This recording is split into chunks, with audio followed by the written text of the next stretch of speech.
think at this point, I've been doing a lot of work following the money, and I believe that everything basically that we've been told after World War II has been a total lie and a con job. I think everything with we've paid trillions of dollars of our taxpayer money overseas to have wars that end up, the money is made in the wars, in the reconstruction. If you look back to what happened right after World War II, all these things were put in, the IMF, the World Bank, the fraud that is the German Marshall Fund. The American people have been so looted and so lied to and so deceived and have allowed it to go on with no one ever being held accountable.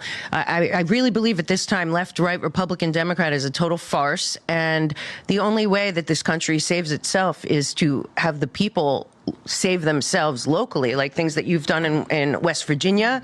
Like people aren't that concerned, but frankly, I really believe that this is a global war and America just needs to be destroyed to go forward, because I don't think we even are very clear on who the enemy is, who's running this show. And frankly, at this point, you have to follow the money all the way to the top. Those USAID, all of that stuff they found, they should have called in Samantha Power day one, as soon as they started seeing that and asking, you know, what was this money sent here for, especially places there was color revolutions and all this. I just think the American people have been so lied to as a whole, and our birthright, our country, has been stolen out from under us. And unless the people actually start to realize that we're all on the same side and we can only save ourselves, it's just going to continue to be a uniparty. There's the question of what does that mean by the people when half the country is voting against what you describe? Yeah, I mean, to me, the people have to be, honestly, for me, I think from the Federal Reserve forward, this hasn't been America.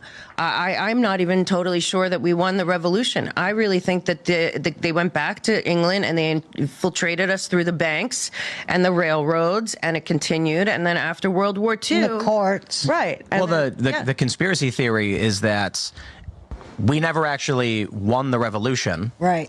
And again, for the sake of the people who are going to pull this quote out of context, I'm going to say it again.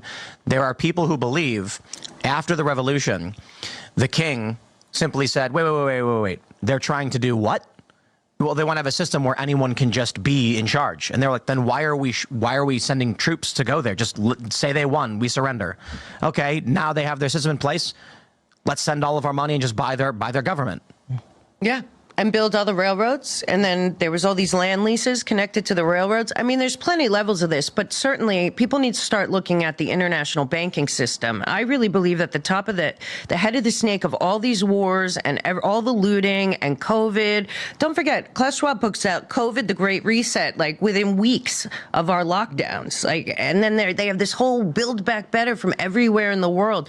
I just think that the international financial system that was built after World War II to loot our country is broken, and they need another, I believe, another world war to recalibrate financially, just like after World War I. You're saying they want a world war to... Yes.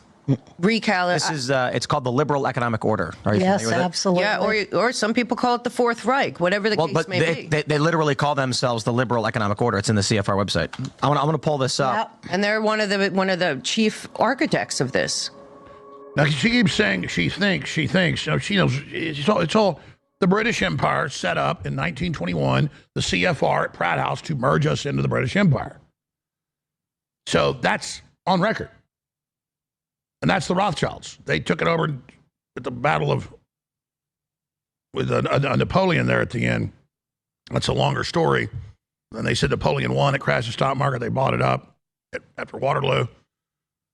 It's just insane. So I told you this is Go Point today.